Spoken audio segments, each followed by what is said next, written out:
Hey everyone, it's Tim from Lanessa Farms Specialty and Heirloom Livestock. Thanks for joining us today.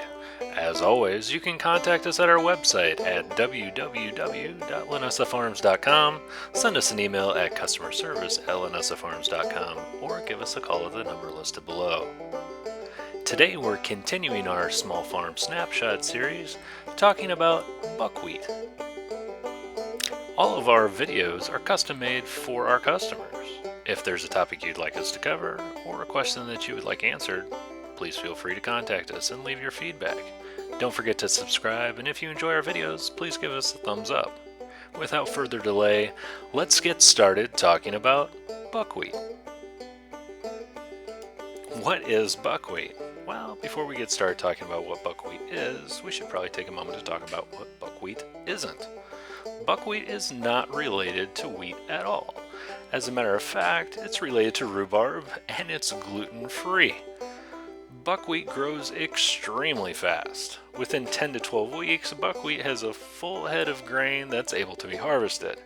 Within 3 to 5 weeks, buckwheat can reach a height of 50 inches tall, have full foliage, and a beautiful head of white, pink, or bluish purple flowers on top. Now, buckwheat is one of the oldest grains that we know about. As a matter of fact, we have historical records showing that buckwheat was grown in Asia as far back as 6000 BCE. It would eventually find its way into Europe and then to the Americas. Now, at one point in time, buckwheat was extremely popular in the United States. As a matter of fact, in 1910, the United States recorded that over 1 million acres of buckwheat was harvested. By 1964, only 50,000 acres was harvested. Now, why is that? Well, to make a long story short, you can sum it up to the use of nitrogen fertilizer. As nitrogen fertilizer became more prevalent and more available to farmers, farmers chose to fertilize their fields and grow crops that would make more money, such as corn and soybeans. So why should you consider growing buckwheat? Well, that depends on the size of your farm and your specific needs. Here at Lanessa Farms, we grow buckwheat for 2 specific reasons. 1, we raise honeybees, and 2, we have small ruminants such as sheep and goats that we're able to feed the buckwheat hay to. We actually get a double benefit from our buckwheat. We plant it in our fields and we allow our bees to work it during what's known as the dearth time period. That's when there's not a lot of flowers and nectar available. Our bees utilize the flowers and make an extra crop of honey. After the bees get to the nectar and they're able to make a little extra honey, we go through, cut the buckwheat down, and make it into hay. Now here's where the trick comes in. When we cut the buckwheat down, it allows it to dry, and during the raking and tedding process, it actually rescatters the seeds, and within a few weeks after harvesting our hay, the buckwheat grows back again, and we start all over without actually having to go through a planting process again. Now, if you own a farm of your own and you don't own bees or you don't own livestock, another great reason to grow buckwheat is because buckwheat is really good about 2 specific things.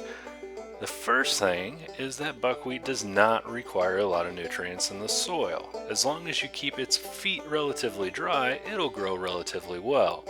Reason number 2 is that buckwheat is a unique plant in the fact that it actually pulls nutrients out of the ground and stores it in the plant.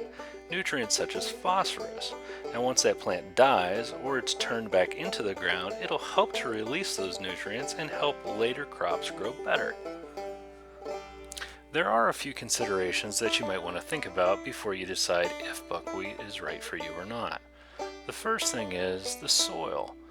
If you have a lot of nitrogen in your soil, buckwheat actually won't grow that well. The other thing to consider is the amount of moisture in your soil.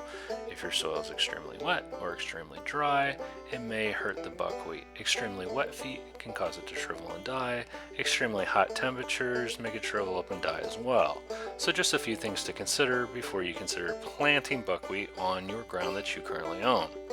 The next thing to consider is the amount of money that it's going to cost to grow it versus your return. Now on our farm we have honeybees and sheep and goats, and so it works out well for us. But you need to consider the fact that you are not going to make a lot of money off of the buckwheat. There just is not that high of a demand for the buckwheat here in the United States. There is a high demand in Asia, but the cost of exporting your grain is not going to be a very good return on your investment. The next thing to consider is photosensitivity.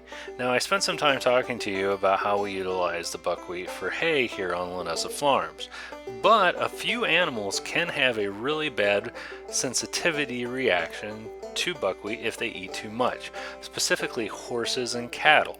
If horses and cattle only eat buckwheat hay, they tend to have a photosensitive reaction to sunlight, which will cause them to get almost like an eczema reaction on their skin, which can cause red patches, dryness, and flakiness. So you should consider that as well. I personally would not feed buckwheat hay to any horses or any cattle at all. Well, we hope you found this information valuable. Don't forget to follow us on Instagram at Lanessa_farms. We appreciate your feedback and we appreciate you watching our videos. Thanks again, and we'll see you next time.